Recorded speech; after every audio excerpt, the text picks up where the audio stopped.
I'm your host, Kiana Canada. Welcome to the Kiana Canada Show. There is a lot that we're going to get into this evening. I am afraid to tell you that there is some embarrassing news that I have to give you. This entire stream is really going to be embarrassing for me, but I think it's something that really needs to be said. And it's something that I've been hinting on in a lot of the videos that I've been doing, but I just have been embarrassed to come out and say what I need to say. And the volume may not be good here because I don't have my microphone. I didn't bring my microphone. This is probably going to be the last time that I record at Queen's University. I'm no longer attending Queen's University. I ended my contract with Queen's University, and I think today they may have done the same thing. I really didn't read the entire information that they sent me, and so I think the feeling may be mutual. Since I've been living abroad, my whole purpose was to go on this journey, and my journey as a human rights defender, to go on this journey and to protect the human rights of others. But since I've been on this journey, I've had some very powerful people trying to divert me from my path. Those very powerful people are the United States of America and the Republic of Ireland, and now Northern Ireland. And so when I was in the jurisdiction of Republic of Ireland, my whole purpose there was to look out for refugees and asylum seekers. Indeed, I did a diploma in immigration and asylum law. I was doing my BA at University of Arizona. I was doing that online. And my whole purpose was to get into the human rights arena, possibly work as a special rapporteur for the United Nations. And so I was building myself up to do that. And so while I was in the Republic of Ireland, what I was really trying to do is build myself up to be a special rapporteur for descendants of slaves. I know that they might have like a special rapporteur for xenophobia and racism, but I think I was trying to build myself up as one that specifically spoke out against or specifically researched issues dealing with descendants of slaves. And ever since I've been on this journey of learning my history, learning about who I am, being proud to be a descendant of slave, I've been having Irish American intelligence agencies trying to divert me from my path by telling people that I have a mental illness. Ladies and gentlemen, I've never been diagnosed with a mental illness. I've never come under any psychiatric, like I haven't been hospitalized or anything. The only time that I was ever, in a situation like that is where I was sexually assaulted, which you can read that in my book, Running from Empty Shoes. And I didn't know how to process that kind of trauma. But I have grown from that trauma. And what I've learned since that part of my life is that Irish American intelligence agencies have been trying to pull me back down in the places that are identified in Running from Empty Shoes. So in Running from Empty Shoes, I talk about being homeless. I talk about a lot of things that have traumatized me. And so they've actually read my book thoroughly, and they are trying to hit on the pressure points in Running from Empty Shoes that they feel like will traumatize me. And so for example,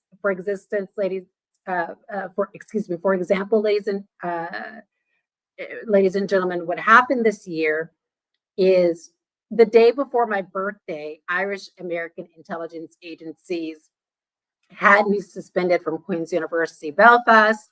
And then on the day of my birthday, they had my student aid withdrawn from me. Now, the whole purpose of doing this is to try and radicalize me. So, Irish American intelligence agencies. Now, I want to be clear about what I mean by Irish American intelligence agencies. I believe that these are people that are also hackers, that are just everyday hackers, but they are given incentives. They're working on the behalf of somebody in power, which is Irish American intelligence agencies. And we know, to reiterate, that Ireland and the United States, there is an ancestral bond. And so I am not blind or dumbfounded when it comes to the fact that this could be both of them doing this to me to get me to shut up about their participation in transnational repression. Now, to continue where I left off, after on my birthday, they had my student loans stopped. And so what they were trying to do was radicalize me. So remember, in previous videos, we talked about Fahali's staircase model. And so what often happens when a person can't get justice and support structures and structures in a person's life are removed from them and they're thrown into a bad life, is what, of course, these Irish American intelligence agencies were doing to me, is throwing me in a bad life. What often happens, what we see, like we see so many times in the US, is that these people will commit an act against national security. And this is what they were hoping that I would do when they took away my student loans on my birthday, because they thought that that was going to be the contributing factor that would push me over the edge. And yes, that did hurt. Yes, that was painful. But let's even go back deeper into this, where I think this is starting to unfold and like what this is really about. So their idea, what this really is about, is transnational repression, their participation in transnational repression. But their modus operandi, it continues to morph, and their justification for putting me through transnational repression is continuously morphing as well. So for example, when I was in the Republic of Ireland, they lied and said that I was a Black identity extremist, which was a lie. I'm not a Black identity extremist. They lied and said that I had a mental illness, which turned out to be false. They lied about that. They lied and said I hated Muslims, which turned out to be false. I don't hate Muslims. They lied and said that, what else did they say?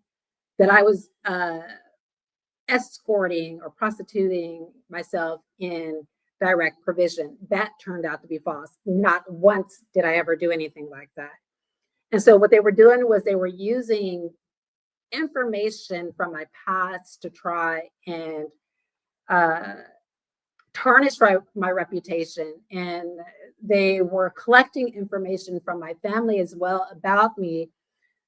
And the way in which they were doing it was making it appear as if they were launching innocent inquiries so that they were concerned about my welfare. But essentially what they were doing was they were collecting blackmail information so that they can continue to blackmail me like they've been doing for the last 5 years. So for example, anytime that I try and move up the social ladder or the academic ladder, what they do is that they bring me back down with this blackmail information. Now, I'm not really sure what this blackmail information is that they have on me. I've been open and transparent, and if anybody wants to have a conversation with me about anything that they want to launch against me, I'm open to having a conversation about that as well. But something else happened today, and there's a lot that happened, but I'm trying to go through this bit by bit. Today, the Northern Ireland Human Rights Commission told me that I was red flagged, that I can't go to their office, and I'm not really sure why that was. And perhaps the reason why that is because of the video that I uploaded a couple days ago, speaking about the fact that they are aiding and abetting transnational repression within this jurisdiction. Not only that, ladies and gentlemen, but that they haven't taken any cases that have to do, that specifically deals with anti-Black racism, that they haven't really taken any cases like that. And what I suspect, and this is just my speculation or my guesstimation, I think that the Northern Ireland Human Rights Commission is telling these Irish American information gathering agencies, possibly these hackers as well, how they can get away with committing these human rights violations against me. Again, the Northern Ireland Human Rights Commission, they know all of the human rights violations that I have suffered within this jurisdiction, and not once have they spoken out on my behalf. Not once have they stood in solidarity with me. And what they said today was that they were going to call law enforcement on me because of the video that I uploaded speaking truth to power about them. And you're supposed to be a human rights organization that's supposed to be protecting, like, Article 10, free speech, but you're not doing that. You're threatening a person with criminal prosecution because they're coming to your office trying to inquire about a human rights violation and their ability to take on those cases. And so, ladies and gentlemen, that is deeply concerning to me. But like I said, I suspect that they are aiding and abetting this transnational repression, that they're telling these Irish American intelligence agencies how they can get away with violating my rights. Indeed, when I went to the Northern Ireland Human Rights Commission, I spoke with, I think, David Russell. And during that meeting, he said that he didn't want me there. He specifically said, I don't want you here. I don't want you here. And that really hurt me that he said that, because I looked at Northern Ireland Human Rights Commission as a beacon of hope and saw myself one day possibly working for the commission or following in their footsteps. And the fact that they turned me away so many times, which was approximately 2 years I've been going to the Northern Ireland Human Rights Commission to try and get them to advocate for me and to speak out against transnational repression, which they have refused to do. The Northern Ireland Human Rights Commission is also well aware that my tablet and devices have been hacked. Each time they have been hacked, I've taken them to the Northern Ireland Human Rights Commission and showed them, look, this is evidence, but still, that wasn't good enough. And ladies and gentlemen, Northern Ireland Human Rights Commission has compelled me to stand out in the hallway each and every time, have failed to invite me in. The only time that they invited me in was they were trying to get compromised information from me so that they can share that information with the Irish American intelligence agencies. That's the only time they invited me into their office. But all the times that they invited me, all the times that I've been to their office, they've made me wait outdoors. Now, I don't know if this has to do with Irish American intelligence agencies instructing them to do that, or if they've watched the film Sinners and they're trying to emulate that, because we know in that movie Sinners, the Irish were vampires, and the descendants or the Black Americans in that film had made them stand outside because of the Irish being vampires. And so I'm not really sure if they watched that movie and they're trying to emulate this, but that's what's happening here, is that they've compelled me each time that I visit them to stand outdoors. They haven't treated me as if I'm equal, invited me into their facility. They made me stand outdoors in all of the meetings, majority of the meetings, except that one meeting where they're trying to collect compromise from me. All of those other meetings, they had me wait outdoors or outside of their office, not treating me like a client, not treating me like a victim that is injured, not treating me as a person who has been the victim of a crime. or who's had their human rights violated.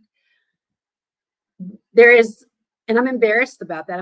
I'm embarrassed that I allowed myself to experience that for so long. I'm also embarrassed that right now, Ireland is living out its anger on me because of what I suspect is happening in Gaza. Now, I have made clear that I stand in solidarity with the Jewish people, but that's not standing in solidarity with war. My standing in solidarity with the Jewish people really has to do with the Jewish people being kind and nice to me. And I explained those instances of when that has happened. And ever since I've been abroad, specifically in Northern Ireland and the Republic of Ireland, Irish American intelligence agencies have enlisted the participation of Muslim asylum seekers and individuals to abuse me and to threaten me and to bully me.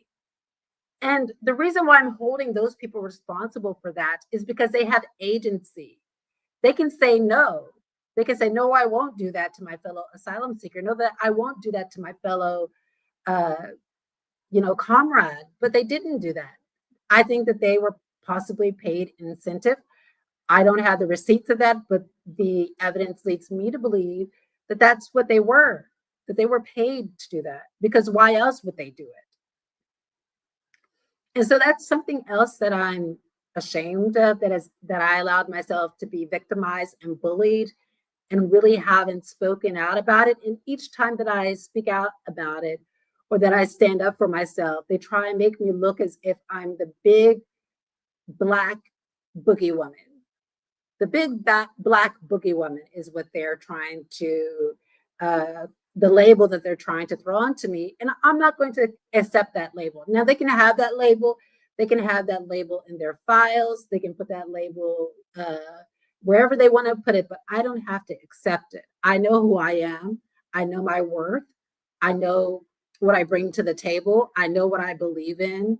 And no matter what they do, they can try and make me look like I'm aggressive when each and every time they've been trying to push me by being passive aggressive. Again, like they did in my university, they were continuously trying to push me, and setting up these events and setting up these things to try and get a reaction out of me. Because I wouldn't react, they stopped my education and didn't let me write my dissertation because they knew that my dissertation was going to be on transnational repression.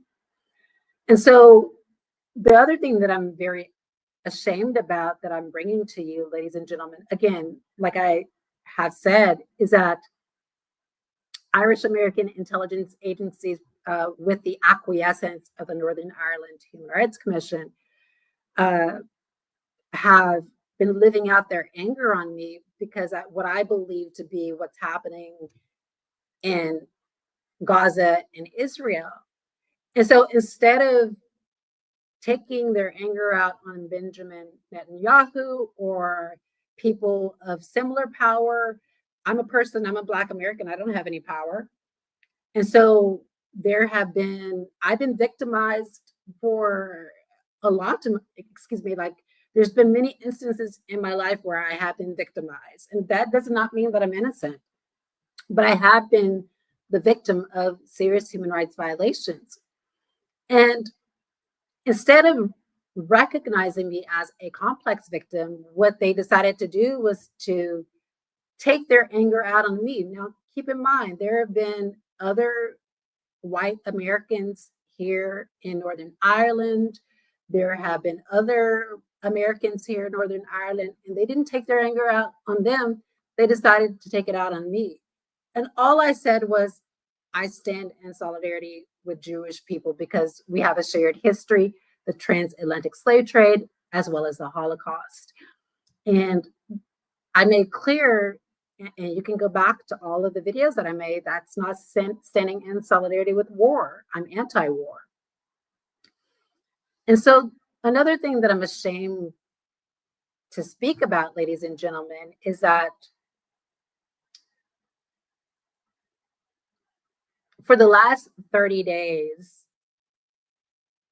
Irish American intelligence agencies, with the acquiescence of the Northern Ireland Human Rights Commission, like I said, I believe that the Northern Ireland Human Rights Commission knows about everything that is happening. I've been going to them for the last 2 years complaining, and they haven't done anything. So this makes me believe that they're acquiescing and that they're aiding and abetting this ill treatment. But for the last 30 days, I have, and I'm ashamed to say this, but it's true, I have been begging for food and essentially going to food banks and going to places to try and get food. And in some instances, it's so embarrassing, but in some instances, I have even,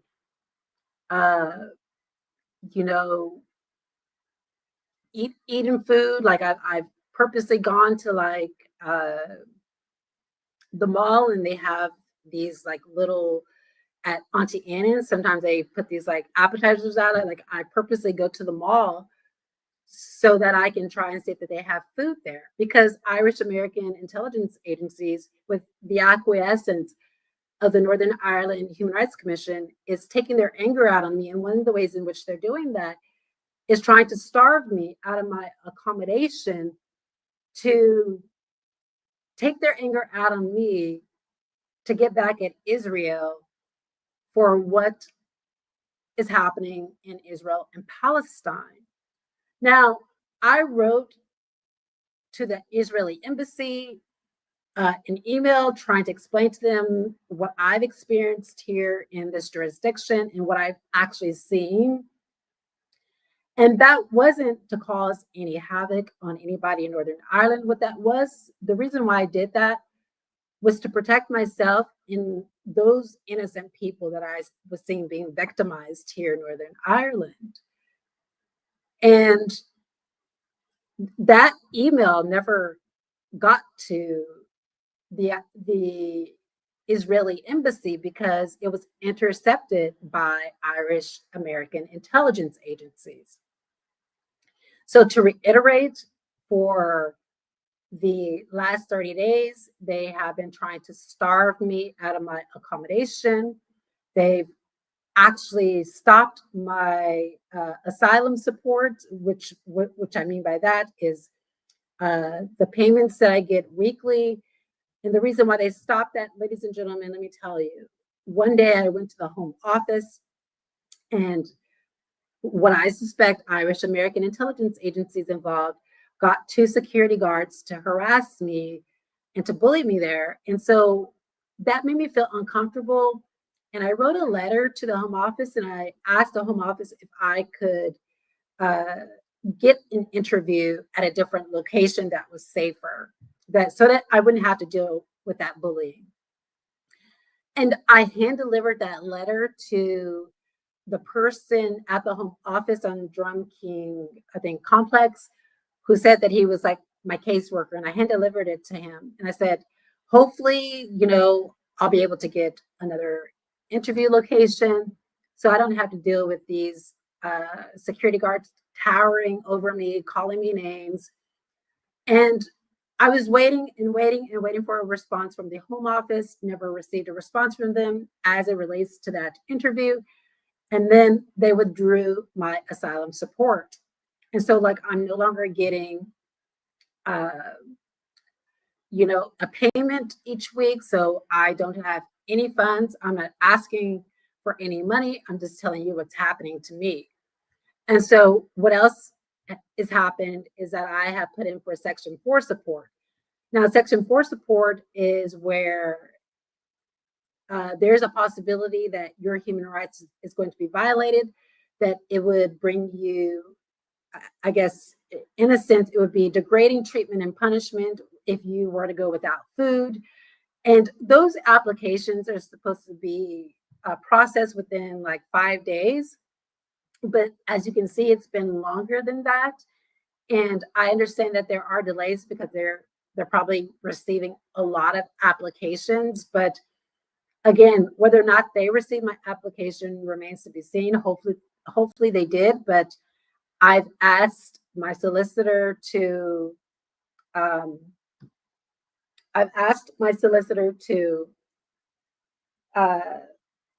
you know, perhaps we need to do just judicial review because of the delay and the length of time that it's taking. But as I stated, I think what's happening is that they're trying to punish me for the knowledge that I have about their involvement in transnational repression. Now, as I will reiterate, in a book, Supranational Criminology, and other books, they talk about how people who engage in these practices, such as torture, and not only torture, but engage in transnational repression and other practices as well that are a violation of the law, they can't bring themselves to say exactly what it is. So if it's torture, they can't bring themselves to say that it's torture. They call it something else. If it's transnational repression, they can't bring themselves to call it transnational repression. They call it something else. And that's what I've noticed here in Northern Ireland, is that they have butchered it, although it's an easy phrase to say, transnational repression, right? But they've called it transnational reprisal, transnational regression. They've called it everything but transnational repression. And they're giving it another name because they don't want to take responsibility for what is happening within this jurisdiction and the abuse that I have experienced. Now, I did a video that is offline where I actually go into detail about how I've been treated and how they're trying to rip structures away from me so that they can try and radicalize me. So again, with Fatali's staircase model, of course, we start off saying that we can tackle these problems. And then if there is a grievance that we have, maybe perhaps we know how to address it, but then sometimes it can get too much. And then there is that displacing aggression. And then there's more where people go up the staircase. And that's what they're trying to do to me. And I'm not going to let them do that to me. I am going to remain calm. I know exactly what's happening. I am not going to fall into this net that they've actually laid out for so many people. And again, like I said, who is complicit in this is the Northern Ireland Human Rights Commission. Now, to reiterate, they have put a red flag on me for just speaking the truth in a prior video. So I spoke the truth about how they have been aiding and abetting this ill treatment. And then they decided to say, okay, you're a red flag. You can't come to our office anymore. And that's fine. I won't ever go to their office again. But they have to live with the fact that they are allowing these human rights violations to happen. And they're not speaking out about it. And the reason why they're not speaking out about it is because I'm Black. Northern Ireland Human Rights Commission is not speaking out against these human rights violations because I'm Black, because I'm an American, and because I have made my point clear that I support Jewish people. And not only that, I have called out my allies for their hypocrisy. And that is the reason why they are trying to make me out to be the big Black boogie woman. And I'm not going to accept that label. I am going to persevere. I am a person with considerable experience. I'm an intelligent woman. I have a life ahead of me. There's other universities that I can go to. I can do my dissertation at another university. There's going to be other universities that's going to be happy to have me as a student. They're going to be happy to have this dissertation that I want to write. And I can't wait for that to happen. I'm not going to cry over spilled milk. Queen's University, it's their loss. They had an opportunity to address a significant human rights violation that is happening to so many people, and they decided to throw me into a bad light because I wanted to do my dissertation on that. But that's okay. I forgive you, Queen's University. I forgive you for the harm that you caused me, the pain that you caused me, and the human rights violations that you ignored that happened to me. I forgive you. And I'm going to just move on with my life. There's other universities that would be happy to have me, and I can't wait to start my life. And there you have it, ladies and gentlemen. We'll talk to you next time. Bye-bye.